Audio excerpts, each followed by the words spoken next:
Well, I liked it a lot more than the other movie he was in this year. I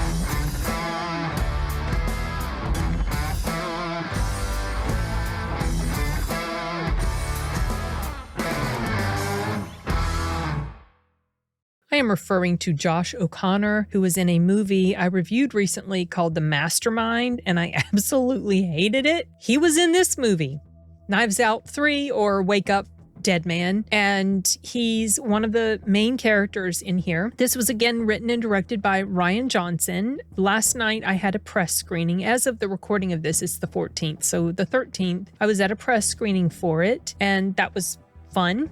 It also helped that I did enjoy the film overall. It has a pretty big cast, just like the other movies did. I remember really enjoying the first film, liking the second one, but I felt that it was weaker compared to the first. Didn't outright hate it, but wasn't super in love with it. I feel like I like this one more than the second. However, I only saw the second one time, so my memory's a little fuzzy. Maybe if I go back and rewatch, I'd feel differently. I'm just going right now on initial gut reaction to this, having seen it recently. There are multiple actors in here, as I previously mentioned. I've written a lot of them down. Obviously, Josh O'Connor, of course, Daniel Craig, Glenn Close, Josh Brolin, Mila Kunis, Jeremy Renner, Kerry Washington, Thomas Haden Church, and some others that you might recognize. An interesting Easter egg about this, which I did not realize about the first two films, was that Joseph Gordon-Levitt did some voiceover work for all three of the films, apparently. In this particular movie, he was a baseball announcer, like on TV. And in the first two movies, he had a voice cameo as a detective and another voice cameo in the second film. So I thought that was kind of funny. This film is a bit different compared to the first two in that it feels like Daniel Craig's character, Blanc, kind of takes a bit of a backseat to the character played by O'Connor. His character's name is Judd, and the story opens up with Judd narrating things from his perspective. He is a priest that has been sent to this parish in some place in New York. He's sent there because he's gotten in a little bit of trouble in his parish. He kind of has this temper on him, and you find out more about why he is that way. But he's sent to this parish that is run by Josh Brolin's character. He's another priest, and he has very fiery sort of rhetoric. And Judd is sent there, and he and the priest kind of, they obviously have very distinct differences in their ideology about Christianity. So it starts off from Judd's perspective, and it is about 30 minutes into the story because there's a lot that he's setting up here, showing why he was sent to this parish, once he gets there, how things go between him and Josh Brolin, and then all of the other main people that are part of this overall mystery. And then about 30 minutes in is when the murder happens. And Daniel Craig's character doesn't show up until about the 40-minute mark. This movie's about 140 minutes long, so it's pretty lengthy. I honestly did not feel bored at all for one moment because that's how engaged I was with the story and trying to figure out the mystery, the answer.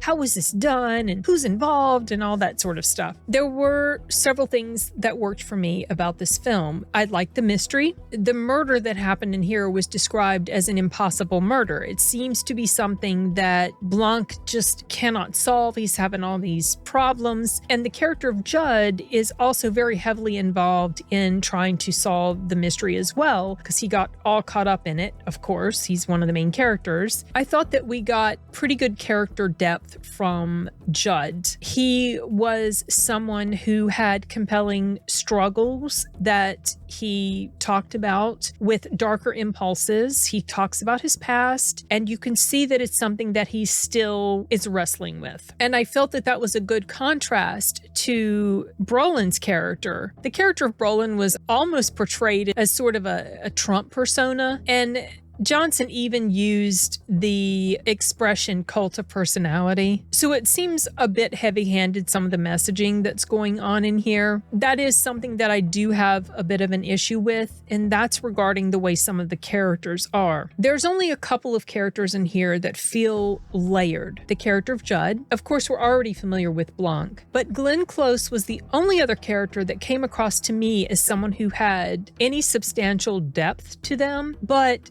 that depth to her character doesn't really become fully apparent until towards the end. So it feels like it falls kind of flat because she had been presented to us as very one-dimensional up until this point, as do most of the other characters. A lot of the people that are part of the congregation in here, they are presented in a very not nuanced way, or their viewpoints, let's say. You can tell that Johnson has little appreciation for the type of viewpoint that is being expressed by the different members of this congregation. Even if they might have valid points that they're trying to espouse, the manner in which he shows them espousing these viewpoints is very caricaturish, much like how some of the characters in the first movie were portrayed. This might just be a Johnson thing. You know, with such a big cast, there's only so much depth that you can show with certain characters, but it did feel like there were moments that he was using these characters as an opportunity to, I don't know, snark at or virtue signal about certain things. Might be just in my imagination, but you know how it is with the Hollywood types. Despite that, I still enjoyed, especially the contrast between the character of Judd and, like, let's say Blanc. Judd is a believer. He's a priest, a father, whatever. And Blanc is an atheist. And of course, you know, Brolin's character, the way he was, very distinct style and viewpoint from Judd. But there's a moment in here that I really like that shows Blanc and Judd, and they're talking about belief. And Blanc is an atheist, and he's getting very, the way he shares his viewpoint about religion and faith and stuff like that, he's very bitter and caustic. Very gentlemanly about it, because you know he's a real Southern guy, but you can tell he has a lot of contempt for the church or believers or whatever. And while he was expressing these views, there were clouds outside because the inside of the church was very dark and oppressive and gloomy. And then when the young priest started talking about why he believed the way he did, the church started to become brightly lit inside as the clouds moved away. I thought that was an interesting touch. And there's a scene in here that is one of my favorite scenes that also pertains to religion and what it means to be a shepherd to the flock. And in that scene, the priest is talking with someone on the phone, and he's kind of impatient and he's in a hurry because he's trying to find out information, and he's rushed and he's kind of just trying to speed the person along that he's talking to on the phone. It was a woman that worked at this company, and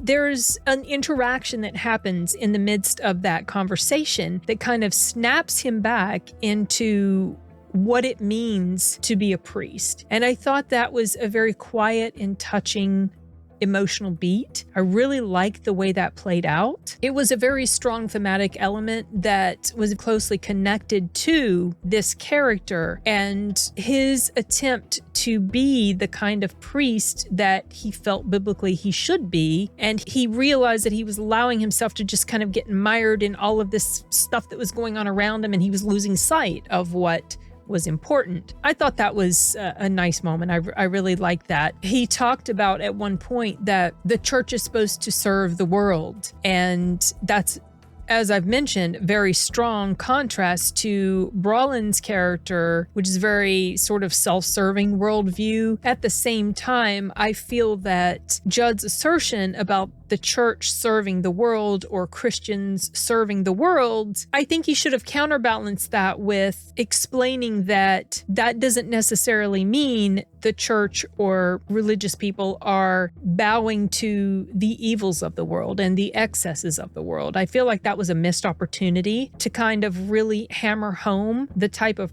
priest that he was, the type of believer that he was. He had this very pure view of what it is to be a Christian, but because he didn't reinforce the importance of not following with the world and things like that, I kind of feel like that was a missed opportunity for giving that character the strength and the depth that we'd already seen hints of along the way. If I had any other critiques to make besides the ones I've already touched on about, you know, the characters feeling one note and things like that, kind of cartoonish in their viewpoints, it would also be that in the end, as the mystery is coming together, it felt like it came together a bit too easily and too quickly. That might just be my imagination after having only seen it once. A rewatch might make me change my mind completely about that, but that is a very minor nitpick. Overall, I enjoyed this film a lot, and I thought it was a fun, engaging mystery with some interesting and quirky characters, even though, like I said, they were very one note and presented as such, when the reality of their viewpoints is not exactly as clear cut as that, but whatever. I like the setting too. I thought it looked very lovely, and I think that fans of the first two movies, and I know the second movie didn't really land as well with a lot of fans as the first one did, but I also know that there were people that still enjoyed it, and I think if you like the other two, you'll probably enjoy this as well. Obviously,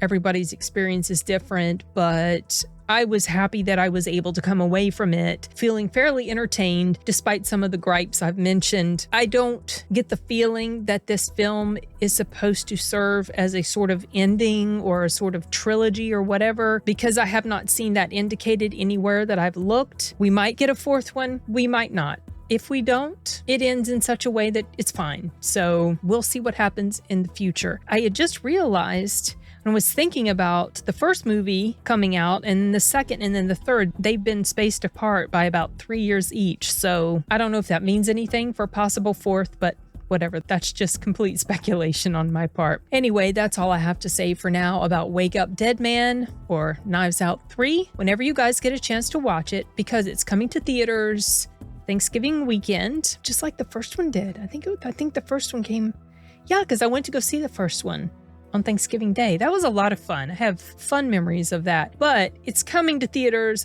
for a very limited time, about 2 weeks before it hits Netflix. So you guys will be able to see it in December at least if you don't get a chance to see it on the big screen. And that's it for this one, you guys. Bye.